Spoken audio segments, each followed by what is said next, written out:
Hello everyone, welcome back smart study है। आपके अपने यूट्यूब चैनल पे आप सभी का स्वागत करते हैं। क्लासेस चल रही हैं सीटेट की, सीडीपी एंड पेडागोजी की। आज का टॉपिक रहेगा हमें principle of child development. Child development की 2 क्लासेज मैंने कंप्लीट कर दी हैं। जाकर के प्लेलिस्ट में वो क्लासेस देख सकते हैं आप। लिंक डिस्क्रिप्शन में आपको मिल जाएगा। अगर ये पीडीएफ अगर आपको चाहिए तो स्मार्ट स्टडी हब चैनल के नाम से ही एक ऐप बना हुआ है, उस ऐप को डाउनलोड कीजिएगा एंड फ्री मटेरियल में आपको इस की पीडीएफ आपको प्रोवाइड करवा दी जाएगी। देखिएगा, सबसे पहला सिद्धांत हमारा निरंतरता का सिद्धांत। बाल विकास जो है निरंतर चलता रहता है। जन्म से पहले से ही लेकर के, मतलब गर्भ से लेकर के कब्र तक हमारा विकास जो है चलता रहता है। ठीक है, विकास मतलब कभी रुकता ही नहीं है। अगर आप काम कर रहे हो तो भी विकास हो रहा है, काम नहीं कर रहे हैं तब भी आप विकास कर रहे हो। देखो, काम कर रहे हो तो आपको मेच्योरिटी हो रही है, आपका सामाजिक विकास हो रहा है, आपका शारीरिक विकास हो रहा है। काम कुछ नहीं कर रहे हो तो आपका शारीरिक विकास तो नहीं रुक रहा है ना, तो वो तो चलता ही रहता है। तो आपका जो विकास होता है वो जन्म से पहले से लेकर के मृत्यु तक रहेगा, हमेशा कर्मिक रहेगा, मतलब चलता रहता है विकास। ठीक है, विकास अग्रसर होता है।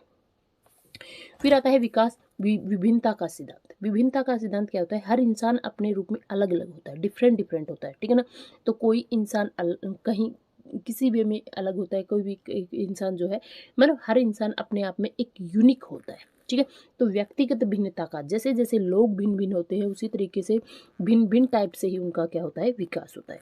तो ये होता है, इंसान जिस तरीके का होता है उसी तरीके का विकास होता है, तो उसको बोलते हैं व्यक्तिगत भिन्नता का सिद्धांत। ठीक है, फिर आता है सामान्य से विशेष। सामान्य से विशेष क्या होता है? General to specific. बच्चे से लेके बड़े होने तक जो एक्टिविटी आती है, जैसे देखो, बच्चा सबसे पहले क्या करता है? खाना नहीं खाता है, ठीक है, सिर्फ दूध पीता है। फिर उसके बाद वो थोड़ा थोड़ा खाना खाने लग जाता है, लिक्विड चीज़ें खाता है, फिर खाना खाने लग जाता है।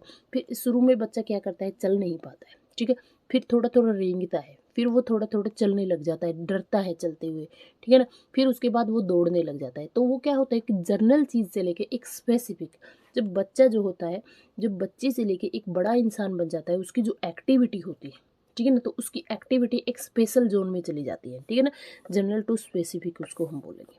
ठीक है, फिर आता है विकास का सिद्धांत, दिशा का सिद्धांत। किस तरीके से बच्चे का विकास होता है? तो एक होता है स्फेलोकोडल, एक होता है प्रॉक्सिमो डिस्टल। ठीक है, ये क्वेश्चन जितने स्टार आप लगाने चाहो ना उतने स्टार आप इसके लिए लगा सकते हो। ये क्वेश्चन यहाँ से 100% आपको मिलेगा, 110% आपको यहाँ से क्वेश्चंस मिलेगा ही मिलेगा। स्फेलोकोडल आप प्रीवियस ईयर क्वेश्चंस को भी उठा करके देख लीजिएगा, वहाँ से आपको 99% एग्जाम्स में ये क्वेश्चन मिला हुआ है। देखिएगा, अब जो हमारे एग्जाम्स हैं वो ऑफलाइन होने हो गए हैं, ठीक है ना। तो ऑफलाइन में क्या होता है कि आप जब आप गोले भरते हो या फिर आपको जो ओएमआर शीट भरते हो, तो उसमें आपके 10 से 15 जो मिनट होते हैं वो कट जाते हैं, ठीक है ना, क्योंकि यही डिफरेंस है ऑनलाइन और ऑफलाइन का, बस। ठीक है, तो उसको भरने में जो 20 मिनट बचती थी वहाँ ऑनलाइन में हमें सोचने में लग जाती थी। ठीक है, तो टाइम कम है, इसलिए चीज़ों को बिल्कुल कवर करके चले।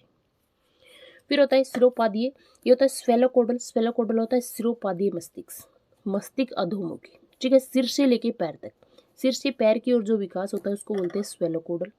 एंड निकट से दूरस्थ सिद्धांत, जैसे केंद्र से नीचे की ओर जो विकास होता है उसको बोलते हैं हम प्रॉक्सिमो डिस्टल। ठीक है, इसको बोलेंगे हम नाभि से नीचे की ओर विकास। एंड सिर से पैर की ओर बोलेंगे, सबसे पहले सिर का विकास होता है, फिर उसके बाद नीचे अब विकास चला जाता है। ठीक है, उसको बोलेंगे हम विकास की दिशा का सिद्धांत। ये भी पूछ सकता है कि विकास की दिशा का सिद्धांत कितने प्रकार का होता है? 2 प्रकार का होता है, एक होता है स्फेलोकोडल, दूसरा होता है प्रॉक्सिमोडिस्टल। देखिए, हिंदी में आप डिफरेंस पजल हो सकते हो, इंग्लिश में आपको बिल्कुल याद रहेगा। स्फेलोकोडल सिर से पैर, सिरोपादी तो वैसे ही याद रह जाएगा, सिर से पैर, है ना, लेकिन सिरोपादी देंगे नहीं वो। ठीक है, मस्तक अधोमुखी, मस्तक भी आपका सिर होता है, ठीक है ना, तो सबसे पहले मस्तक आ गया, तो सिर से लेके पैर तक, तो उसको बोलेंगे स्फेलोकोडल। प्रॉक्सिमोडिस्टल क्या हो जाएगा? निकट से दूरस्थ, निकट से दूरस्थ, केंद्र से नीचे की ओर जो विकास होगा, नाभि से नीचे की ओर जो विकास होगा उसको बोलेंगे हम प्रॉक्सिमोडिस्टल। ठीक है, फिर आता है समरूपता का सिद्धांत। यूनिफॉर्म पैटर्न, ठीक है। दुनिया में कहीं पर भी इंसान पैदा होता है तो देखिए एक बात बताओ, यहाँ पे पैदा हुआ हो इंडिया में चाहे अमेरिका में, बच्चा सबसे पहले पैदा होता तो ये नहीं है कि अमेरिका वाला जन्म लेते ही दौड़ने लग जाएगा, नहीं, और इंडिया वाला रेंगने लग जाएगा, नहीं।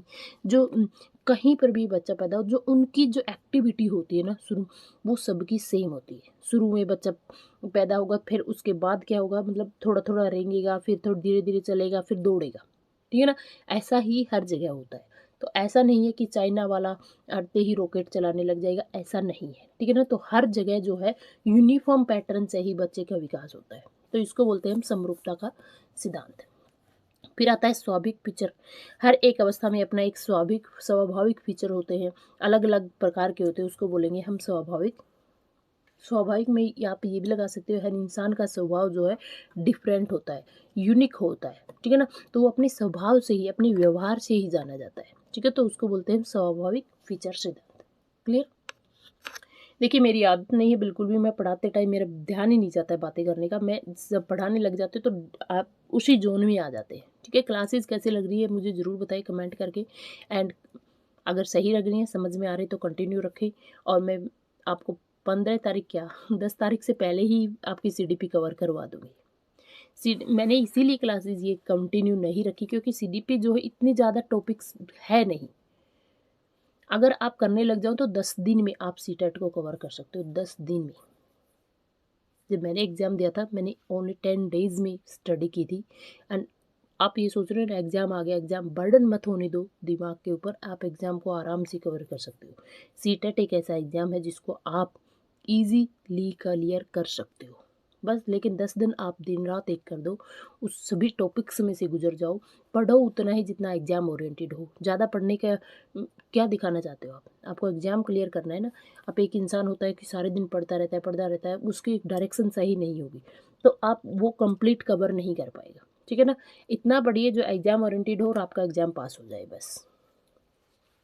डेफिनेटली आपके 10 दिन में अगर आपने मेरी क्लासेस ली और मैं 10 या 12 तारीख तक आपका सिलेबस कंप्लीट करवा दूंगी। और ये क्लासेस भी लेना, मैं ज़्यादा तो नहीं कहूँगी लेकिन 30 में से आपके 25 नंबर्स कहीं नहीं जाने वाले, कहीं पर भी नहीं जाने वाले। 25 नंबर डेफिनेटली आ जाएंगे। बच्चों को आए हैं, स्टेट का सिलेबस चेंज हुआ फिर भी बच्चों के 27 नंबर आए हैं मैक्सिमम, और विद इन 15 डेज में हमने CDP को कवर किया था।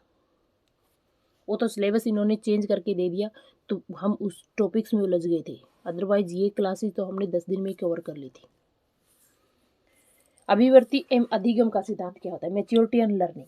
जो मैच्योरिटी लेवल उसी के अकॉर्डिंग ही लर्निंग करेगा, मतलब जितना इंसान समझ होगी, जितनी उसकी सोच होगी, उतना ही वो समझेगा। कहते हैं ना, अगर समझ ही उच्च लेवल की नहीं है तो उसकी मैच्योरिटी उच्च लेवल की कैसे हो सकती है?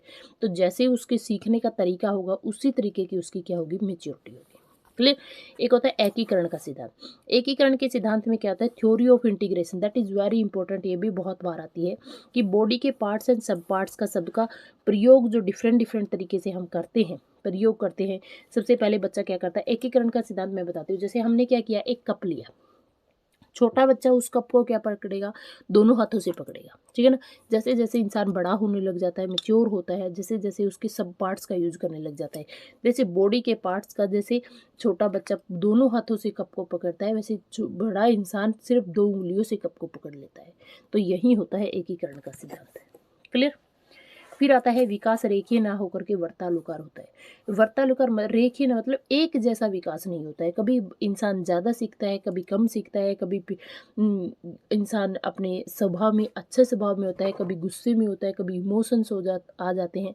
तो ये क्या होता है, जो विकास होता है ना वह हमेशा वर्तानुकार होता है, कभी कम कभी ज़्यादा, कभी कम ज़्यादा, ऐसे इसी तरीके से चलता रहता है। तो विकास कभी रेखीय नहीं होता, ये क्या होता है, स्पाइरल होता है। क्लियर। कर्म का सिद्धांत, एक सीक्वेंस में इंसान सीखेगा, ठीक है।